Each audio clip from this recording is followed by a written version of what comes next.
You were just a blind kid sitting quietly at the back of the class. No one knew your name. No one cared. Until the most famous pianist in the world gave you a seat at the piano and said, "Play, just for fun." But what happened next stunned the entire room into silence, changed lives, and revealed a gift so profound even the master himself could hardly believe it.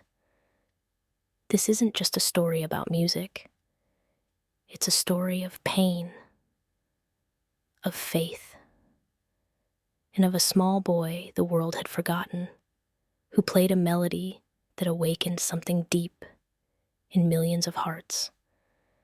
Stay with us, because what you're about to hear may be a sound you carry with you for the rest of your life.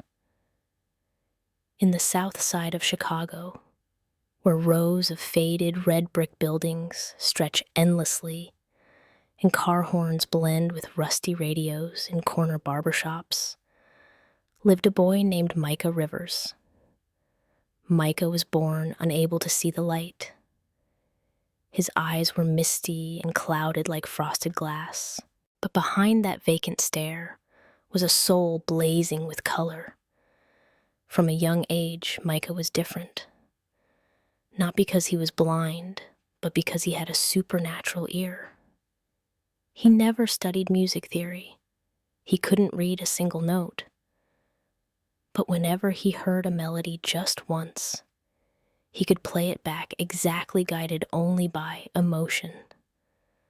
Micah's family was poor. His mother Carol worked night shifts as a nurse, barely scraping together enough to pay for their 2-bedroom apartment. She couldn't afford a piano, but after years of saving, she finally found an old, upright, weather-chipped with a few broken keys and placed it in the corner of their living room. To Micah, it wasn't just a piano. It was a universe. He played every night. No sheet music, no instructions, just feeling. He played like his heart was telling a story through sound. One day, a city-run nonprofit called Sounds of Hope came to Micah's neighborhood. They were hosting a music outreach event at the local elementary school, inviting children to meet professional musicians, hear live performances, even try a few instruments. But this time, there was one name on the guest list that made the organizers hold their breath. Sebastian Leonard, a virtuoso pianist once hailed as the Chopin of the digital age, who had played Carnegie Hall to standing ovations. Sebastian was French-American, devastatingly handsome, famously arrogant, and so gifted that even his critics admitted he didn't just play music, he became it. That day, the school hall was packed with students. Thunderous applause erupted when Sebastian took the stage. He spoke with a soft accent, a charming smile. "Today I'm here to teach you one thing. Music doesn't need theory. It doesn't need degrees. It just needs a heart." Lovely words. But when a teacher whispered something to him and gently brought Micah onto the stage, saying the boy had been blind since birth, but could play, Sebastian's smile faded into a doubtful frown. This boy, he can't see, then how can he play? The teacher smiled warmly. Just for fun, let him try. Sebastian gave a short, dry laugh, the kind that only half believes, then stepped aside and gave Micah the piano bench. Micah reached out his hands, running his fingers over the keys one by one, like he was meeting an old friend's face for the first time. No one in the hall truly believed the boy would play anything remarkable. A blind, poor kid with no formal training, sitting at a $50,000 grand piano owned by a world-class artist, Sebastian folded his arms and watched eyes half-lidded, like a man waiting for a circus act to fail.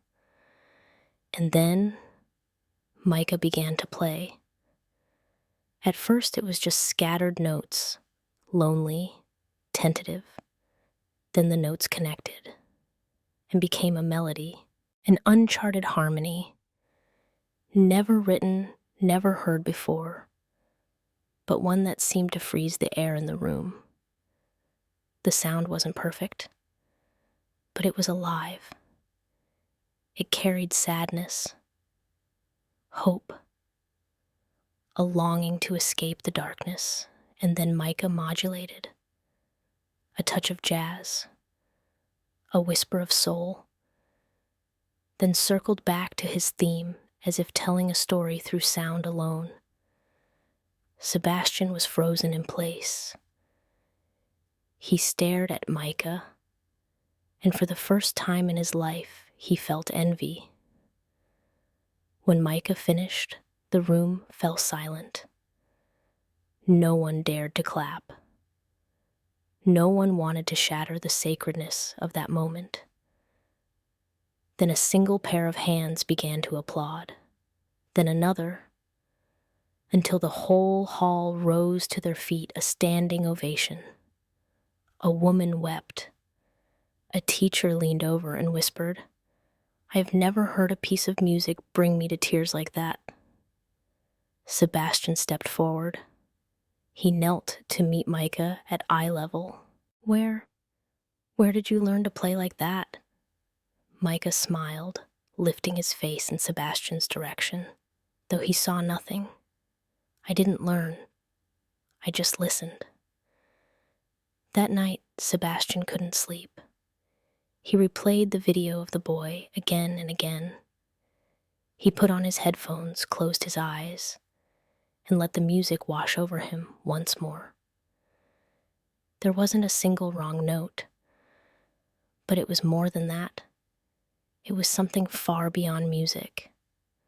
Something Sebastian, who had played on hundreds of the world's greatest stages, had never truly touched. And that's when he knew. Even if it meant going against everyone, he had to find that boy again. Sebastian walked out of the school hall, but his heart couldn't walk away from that sound. Inside the limousine, back to the hotel, he said nothing. The manager seated next to him finally broke the silence. "That kid, are you all right?" Sebastian only nodded. That night in the 47th floor penthouse overlooking the city, Sebastian sat alone, his glass of wine untouched, the lights off. He put on his headphones, pressed play, and the video of Micah began. The melody filled the room, and for the first time in a long time, Sebastian cried. Not because the music was flawless, but because it reached the deepest corners of his soul. A pain, a yearning, a truth so raw it stunned him that a poor blind boy could give him something he had never found in decades of performing. "I've played all my life, but I've never played with my heart the way that boy just did." Sebastian spoke it out loud, then shot to his feet. He grabbed his phone, dialed the number of his agent in New York. "I need to find a boy named Micah Rivers, whatever it takes. I want to bring him into the world where he belongs." 3 days passed since that moment, since a blind child made an entire auditorium rise to their feet. For Micah, life carried on as usual, waking up to the sounds of the bustling streets below, feeling along the hallway walls for direction in their crumbling apartment, then settling in beside his chipped upright piano playing by instinct. But for Carol, Micah's mother, nothing was the same. Every time she heard those keys, her heart tightened. Not from sorrow, but from hope. This boy wasn't like anyone she'd ever known. Not because he was blind, but because there was something deeper inside him, as if he listened to the world, with his heart, not just his ears. She was afraid. She'd spent her life living small, raising a child alone, never daring to dream too far. But now, for the first time, she wondered, what if my son really is something rare? What if a door is opening? Am I brave enough to walk through it with him? That afternoon, as Micah was gently playing, a change is going to come from memory. There was a loud knock at the door. Carol answered. Standing before her was a white man in his 50s, wearing a charcoal suit, and a woman with brown hair, holding a laptop. Good afternoon, the man said. I'm Andrew Klein, media director for the artist Sebastian Leonard, and this is Justine, my assistant. We're here for Micah Rivers. Carol stepped back, startled. From the school event the other day? Justine nodded. She opened the laptop and played a video for Carol to see. It was the image of Micah sitting at the piano, his slender fingers gliding across the worn keys. Behind him, parents, students, even the school board, all completely silent, then rising to their feet in applause, as if under a spell. This video has been shared within elite music circles, Andrew said. Juilliard, Carnegie Hall, Sony music producers, even professors from Vienna. Sebastian called Micah God's musical gift. He placed an envelope on the table. Carol opened it. Inside was an official invitation from Carnegie Hall.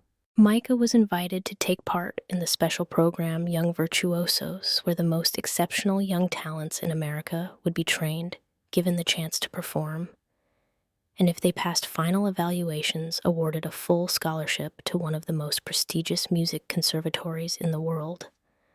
Carol was stunned. But we don't have any money. We barely eat. How could we possibly? Justine gently cut her off. All expenses will be covered by Sebastian Leonard. Flights, hotels, meals, tuition, everything. Carol sat down, her hands trembling. I need to ask Micah. Micah stepped out from the back room, that same calm expression on his face. He listened carefully, then thought for a long while. I don't know what New York is like, but will you come with me? Mama Carol looked at her son and burst out laughing through tears. Of course, sweetheart. I'd never let you go anywhere alone. Micah smiled, and just like that, they said yes. 3 days later, for the first time in his life, Micah boarded an airplane. He held his mother's hand tightly. Everything was unfamiliar. The announcement chimes the scent of airplane meals, the hum of the passengers. But to Micah, everything was sound. He saw through his ears, through the vibrations in the air, as the plane turned onto the runway and began to accelerate. Micah whispered, "It's like a song that starts slow, then bursts into life." Carol squeezed his hand tighter. New York City emerged in all its brilliance through the airport window. They were brought to a small hotel in Manhattan, where astonishingly a Steinway piano stood right inside their room. It was a world apart from their damp apartment back in the South Side. Here it smelled of polished wood-clean linen and quiet dreams. Less than an hour later, an older man entered the room. You must be Micah. I'm Marco Bellini, your music instructor. Micah tilted his head slightly, then gave a soft nod. Marco, who had trained 3 international piano champions, didn't teach the boy how to play.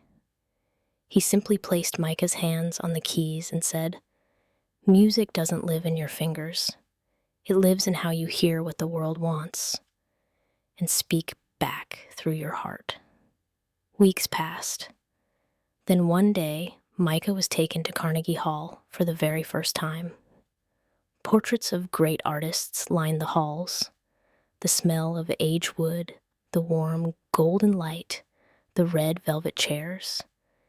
It all felt like a fairy tale. Micah sat alone in the empty concert hall. In front of him, the sleek, black Steinway and Sons grand piano. He placed his fingers on the keys. Silence. Then gently, he began to play a few bars of jazz. From afar, Sebastian Leonard entered quietly. No longer the cold, detached performer. He sat beside Micah. When I was your age, Sebastian said, I played to prove I was the best. But you play because you hear a world no one else can hear. Micah didn't respond. He just kept playing. A soft prelude tinged with loneliness, curiosity, and hope. Sebastian smiled. Carnegie Hall has never heard a sound like that. You're ready.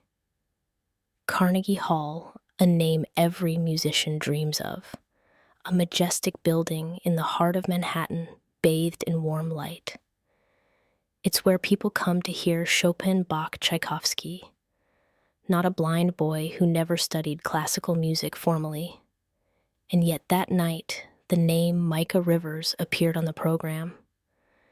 In the audience sat some of the most refined ears in American music waiting for either a miracle or a disaster. Backstage, Carol's hands trembled as she fastened the top button of her son's shirt.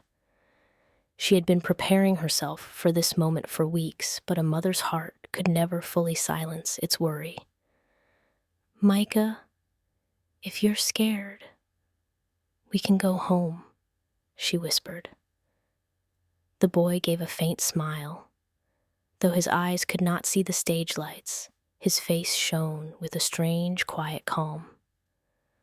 I'm not scared, Mama, because out there, no one can really see me. Only the music knows who I am. Across the room, Sebastian Leonard stood with his hands in his pockets, the usual sharpness in his gaze now replaced by a flicker of tension. He knew tonight was a gamble not just for Micah, but for himself as well.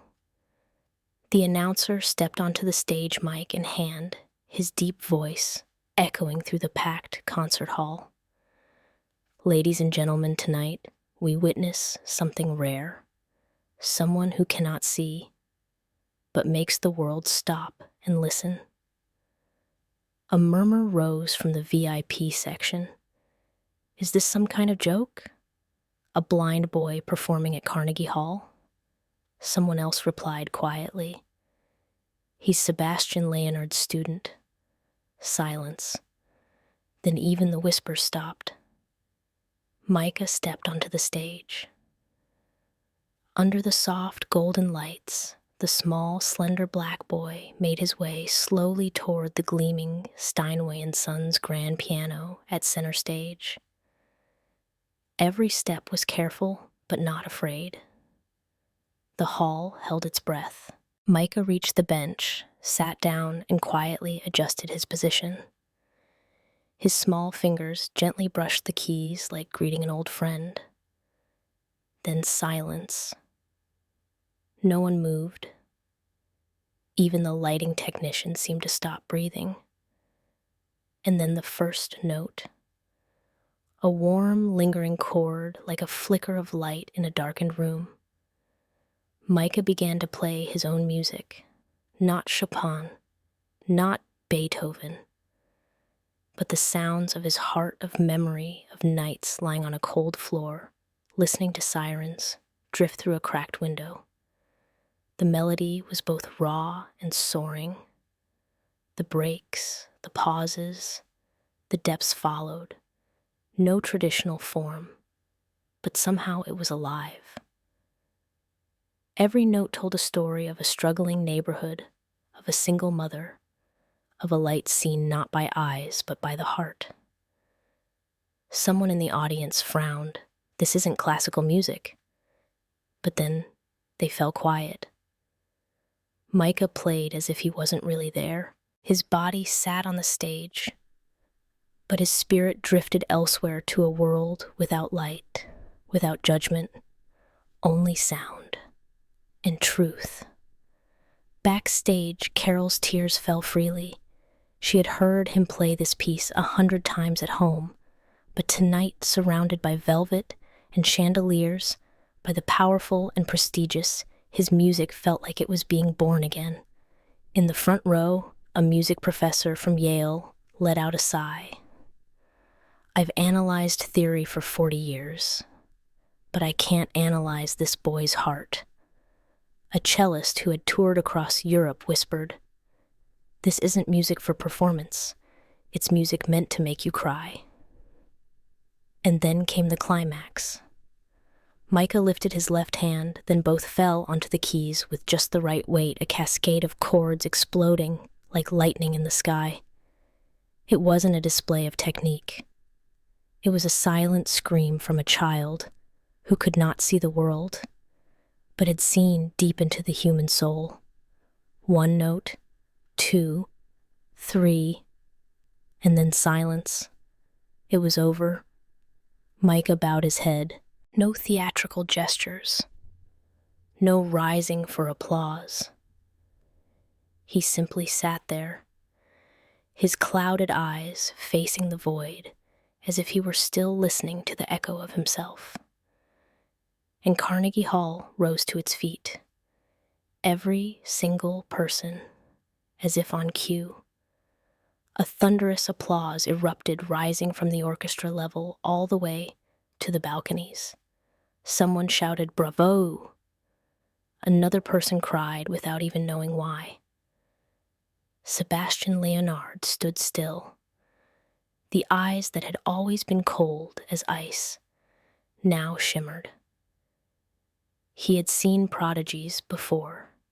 He had built his name on discovering the brightest talents. But he had never seen anyone like this boy. A minute later, social media exploded. Just watched a blind boy make Carnegie Hall cry. Stopped believing in music. Until I heard Micah Rivers. God may have taken his eyes, but gave him the whole universe.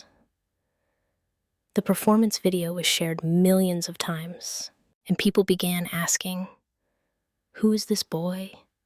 How did a blind kid from the South Side wake New York's heart, backstage? Carol and Micah returned in silence. The boy clutched his piano close and smiled. Mama today. The music felt happy. It wasn't lonely like it is at home. Carol burst into tears. For the first time in her life, she felt the world had finally heard her son's quiet voice. And she knew this was only the beginning.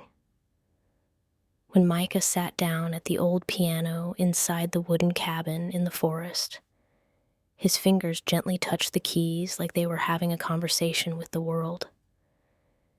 He didn't need to see. He never had, because every melody came from within, from places others couldn't see. But he could hear clearly. And in that silence, the very first composition of Micah Rivers began to take shape. Carol often rose early to cook breakfast. Every morning, she'd hear the sound of music drifting from the living room. Not famous classical pieces, but strange and deeply emotional sounds. Sebastian, who had once performed all over the world, never said a word. He simply sat, listened, and let the tears fall when he realized Micah wasn't just playing music. He was telling stories with sound. He didn't write music with theory. No sheet music. No pencil. Every phrase, every movement was recorded in his mind, a place where light never went out. One morning, Micah asked Uncle Sebastian if I played this piece at Carnegie Hall. Do you think they'd understand? Sebastian replied slowly, you don't need them to understand right away. You just need to believe in every note you play." Micah nodded. He was ready. News of Micah's return to Carnegie Hall sent shockwaves through the city. After waves of doubt, critical articles, and media accusations, most believed he'd fade away like a passing phenomenon. But now he wasn't just returning. He was making a statement. He would perform an entirely new piece, written by himself. Social media erupted. A blind boy writing music. Genius or gimmick. If he can't read, how can he compose a symphony? But amid all the doubt, one thing couldn't be denied. No one had ever heard Micah lie through his music. Performance day.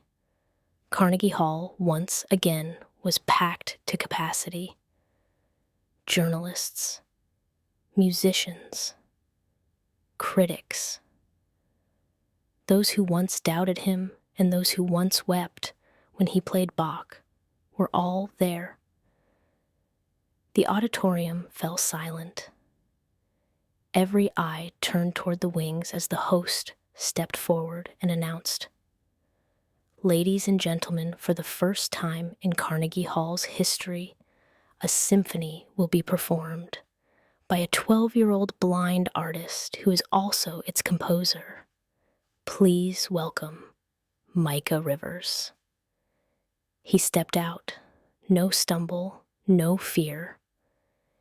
His hand rested gently on the piano, not to feel an object, but to reconnect with himself.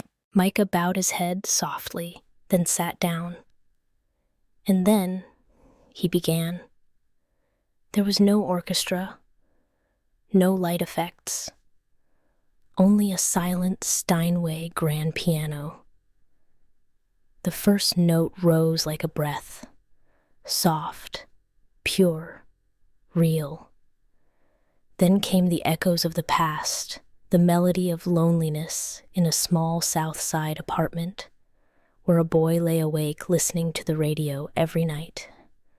The heartbeat of a weary mother, the sound of bicycle wheels in the dark, an ambulance siren, a man's voice calling out to his son in the pouring rain, a father who never came back.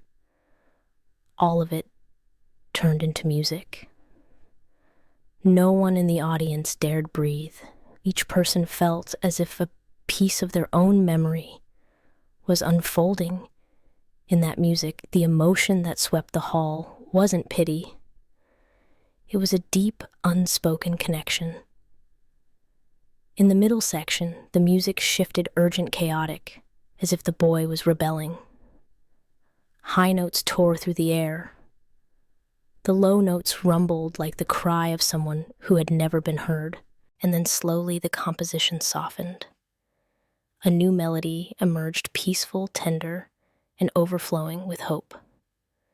Micah played the final note and released his hands. He lifted his head. He couldn't see, but he knew the entire room was holding its breath.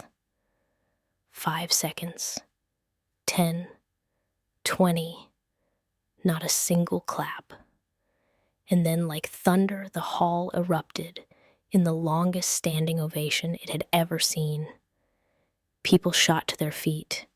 Many were in tears. Backstage, Carol stood with her hands clasped to her chest. She didn't cry because tears weren't enough to express what she felt. Her son had written something no one else ever could. Sebastian was frozen. He didn't clap. He simply placed a hand over his heart and whispered, "Thank you, Micah. You reminded me why I fell in love with music." That night, the performance was live-streamed across the globe. Over 18 million views in just 24 hours. Global media called Micah's piece Symphony of the Unseen. No one asked anymore if he could read sheet music. No one dared call him a phenomenon, because now he was a true artist. After the performance, a reporter asked Micah, "What's the name of your piece?" Micah smiled and tilted his head. I called it silence.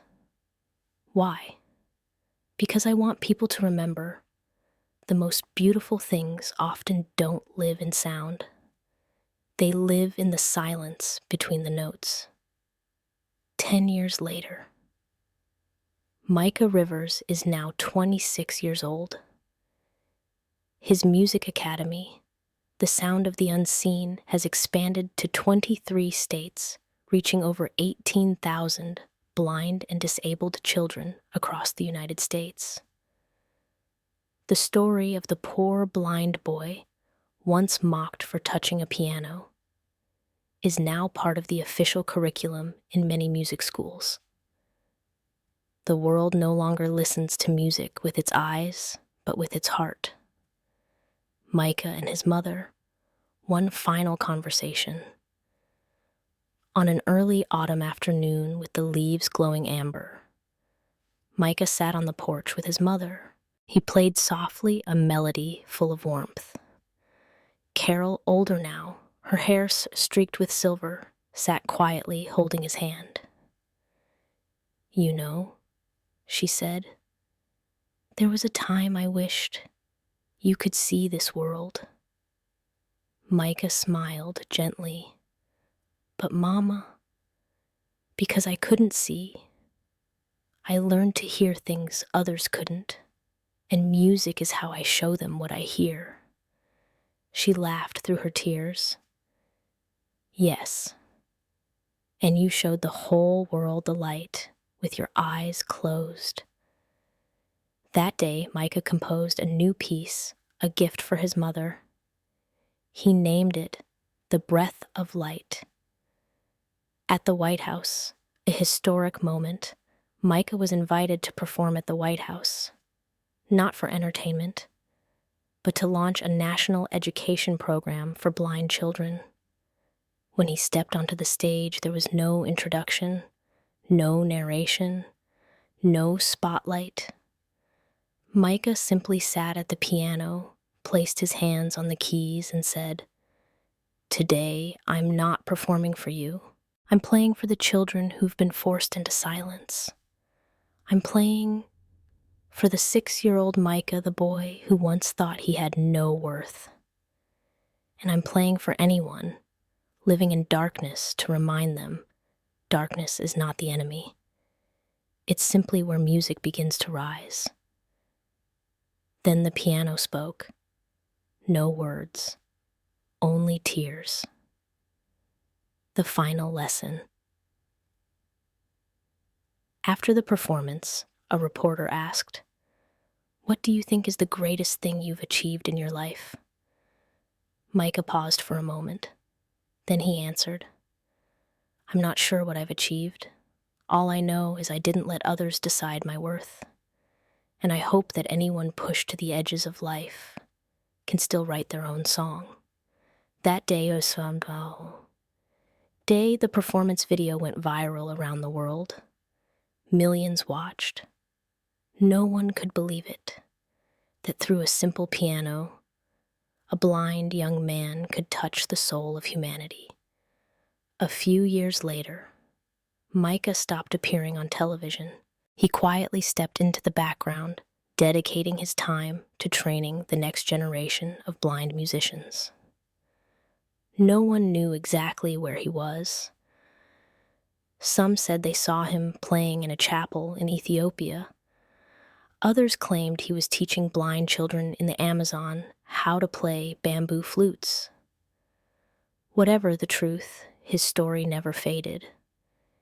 In every small stage, in every free classroom, in every street performance, the name Micah Rivers still echoed. You know something. There are people who walk into your life and say things like, "Just play for fun. Just give it a try." No one expects anything. You don't have to take it seriously. And then through nothing but belief, persistence, and unconditional love, you turn that little game into a revolution. Micah was once seen as the blind kid with nothing but a cheap piano. But he didn't just play music. He listened to the world with all the sounds everyone else forgot to hear. And in return, he offered the world the most beautiful song, the belief that every person, even born in darkness, can become a light for someone else.